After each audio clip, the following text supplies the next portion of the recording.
Welcome to Audiobook 365 Stories. Mrs. Mooney was a butcher's daughter. She was a woman who could keep things to herself, a determined woman. She married her father's worker and opened a butcher's shop near Spring Gardens. But when her father died, Mr. Mooney started to behave very badly. He drank too much, stole money from the cash register, and got deeply into debt.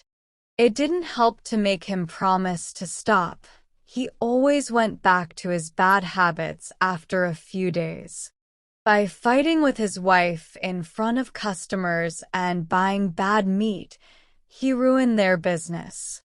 One night, he even tried to hurt his wife with a big knife, so she had to sleep at a neighbor's house. After that, they lived apart. Mrs. Mooney went to the priest and got permission to separate from him, taking care of the children. She didn't give him any money, food, or a place to stay, so he had to find a job as a sheriff's helper. He was a small, shabby drunk man with a white face and a white mustache. He sat in the bailiff's office all day, waiting for work. Mrs. Mooney took whatever money she had left from the butcher shop and started a boarding house on Hardwick Street. She was a big, strong woman who knew how to manage things well. Her boarders included tourists from Liverpool and the Isle of Man, and sometimes entertainers from the music halls. Most of the residents were clerks from the city. They all respected Mrs. Mooney and called her the Madam.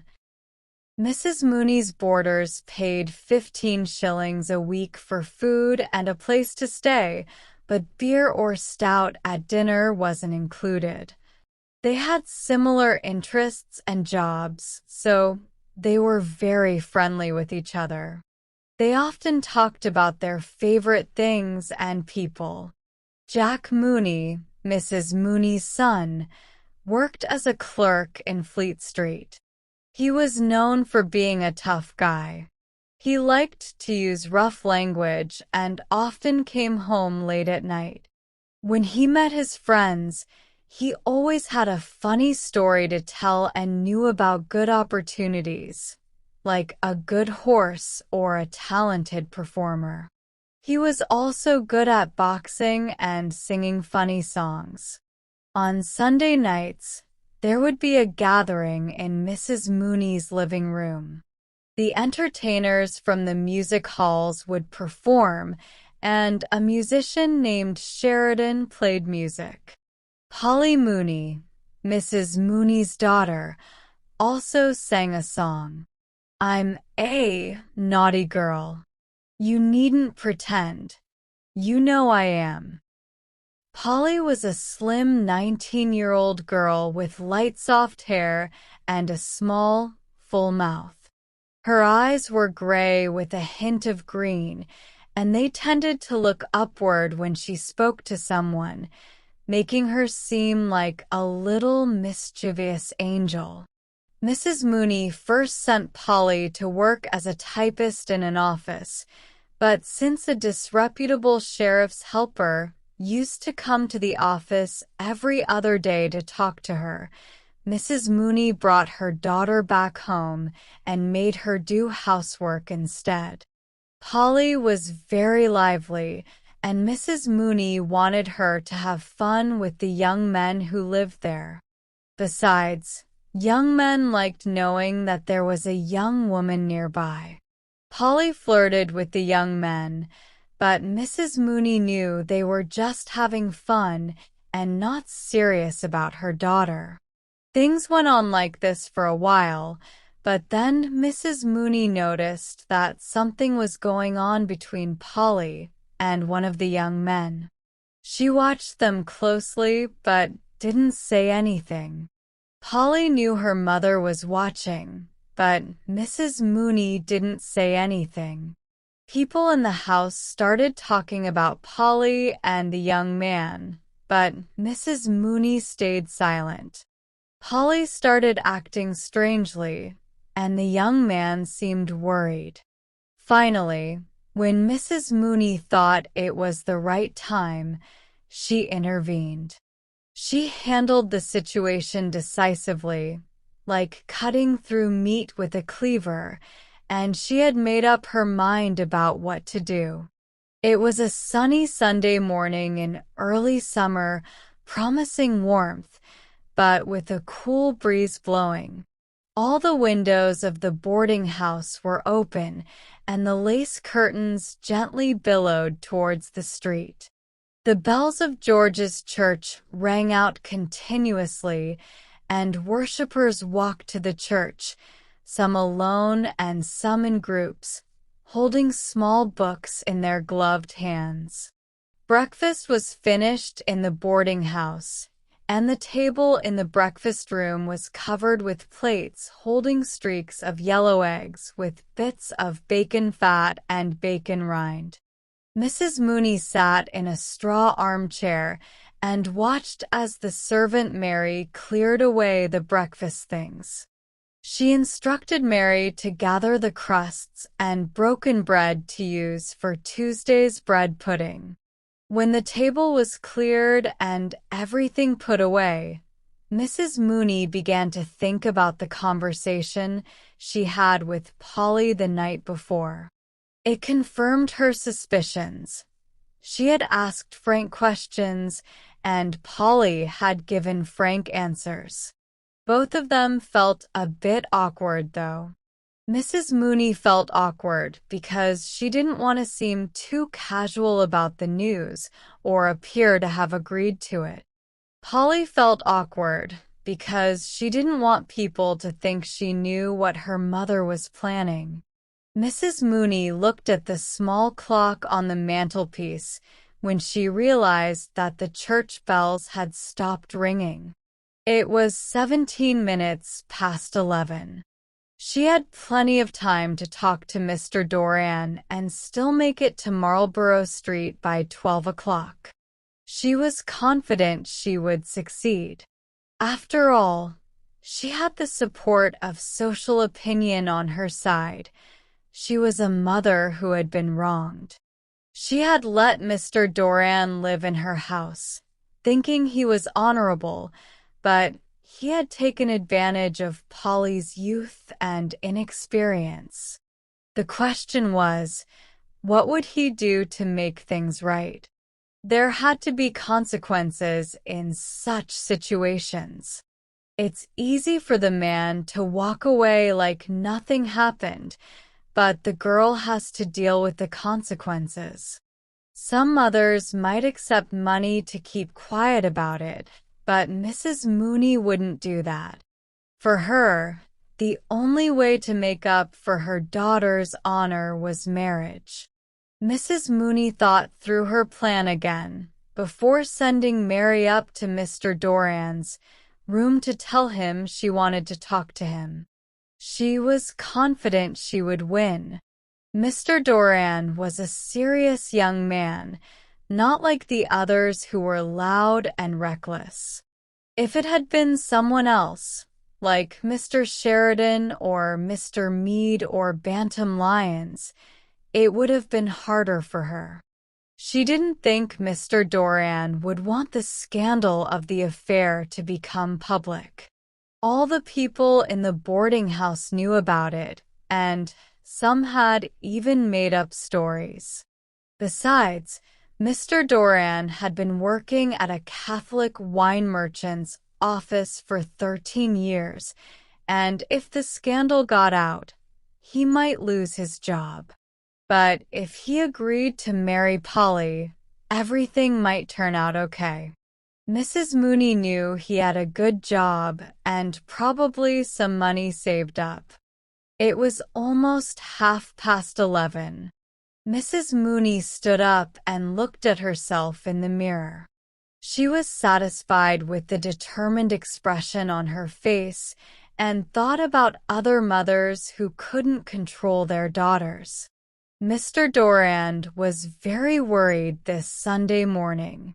He had tried to shave twice, but his hand was shaking so much that he had to stop. His face was covered in a reddish beard, and every few minutes, his glasses fogged up, so he had to take them off and wipe them with his handkerchief. Thinking about the confession he had made the night before made him feel terrible. The priest had asked him so many questions about the affair, and in the end, he had made it sound even worse than it was. He felt relieved that he might have a chance to make things right. But what could he do now? He couldn't ignore it. People would talk, and his boss would find out.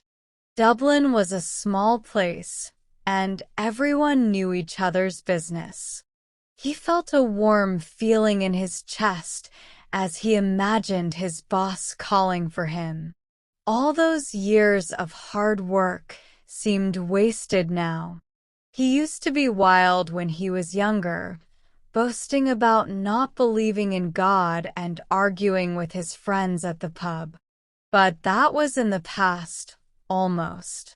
He still bought a newspaper every week, but also went to church regularly and lived a quiet life most of the time. He had enough money to settle down, but that wasn't the problem. He was worried about what his family would think. Polly's father wasn't well respected, and her mother's boarding house was getting a bad reputation. He felt like he was being tricked. He could imagine his friends laughing and talking about the affair. Polly sometimes used bad grammar, but what did that matter if he loved her? He couldn't decide whether to like her or be disappointed in her for what she had done. After all, he was involved too. His instinct told him to stay single, not to get married. Once you're married, there's no turning back, it said. While he sat helplessly on the side of the bed in his shirt and trousers, she gently knocked on his door and came in. She told him everything, that she had confessed to her mother, and that her mother wanted to talk to him that morning. She cried and hugged him, saying, "Oh, Bob, Bob, what am I to do? What am I to do at all?" She even said she would end her life. He comforted her weakly, telling her not to cry, that everything would be okay, and she shouldn't worry. He felt the agitation of her bosom against his shirt. It wasn't entirely his fault that it happened. He remembered well the first casual touches of her dress, her breath, and her fingers. Then, late one night, as he was getting ready for bed, she timidly knocked on his door. She wanted to relight her candle since hers had blown out. It was her bath night. She wore a loose jacket made of soft flannel. Her white foot shone in her furry slippers, and her skin was warm and perfumed. A faint scent rose from her hands and wrists as she lit the candle. On nights when he came home very late, she would warm up his dinner. He hardly paid attention to what he was eating, feeling her presence beside him in the quiet house at night. And how thoughtful she was. If the night was cold or wet or windy, there was always a little glass of punch waiting for him. Maybe they could be happy together. They used to go upstairs together quietly, each holding a candle, and on the third floor, they would exchange reluctant goodnights. They used to kiss. He remembered her eyes, the touch of her hand, and his excitement. But excitement fades. He repeated her question, asking himself, "What am I to do?" The instinct of the unmarried warned him to be cautious. But the sin was there. Even his sense of honor told him that he had to make amends for such a sin. While he was sitting with her on the side of the bed, Mary came to the door and said that Mrs. Mooney wanted to see him in the parlor. He stood up to put on his coat and waistcoat, feeling more helpless than ever. When he was dressed, he went over to her to comfort her. Everything would be okay, he assured her. He left her crying on the bed, softly moaning, "Oh my God." As he went down the stairs, his glasses fogged up so much that he had to take them off and wipe them. He wished he could fly away to another country where he would never have to hear about his troubles again. But something pushed him downstairs, step by step. The stern faces of his employer and Mrs. Mooney stared at him, making him feel even more uncomfortable. On the last flight of stairs, he passed Jack Mooney, who was coming up from the pantry with 2 bottles of base. They nodded coldly at each other, and for a moment, the lovers' eyes met Jack's thick, bulldog-like face and his muscular arms. When he reached the foot of the staircase, he glanced up and saw Jack watching him from the door of the return room. Suddenly, he remembered the night when one of the music hall performers, a blonde Londoner, had made a suggestive comment about Polly. The reunion had almost turned violent because of Jack.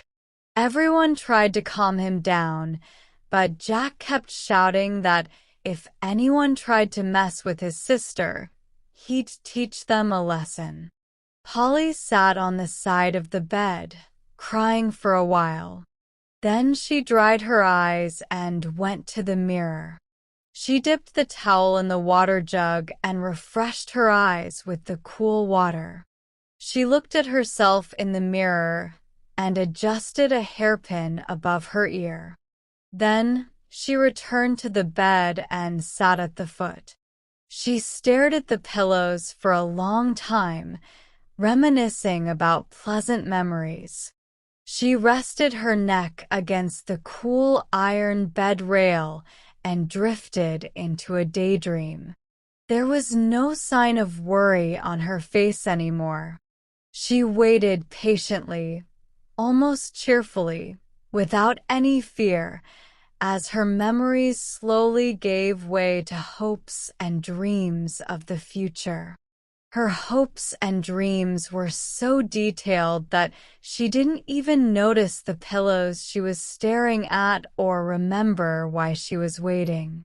Finally, she heard her mother calling.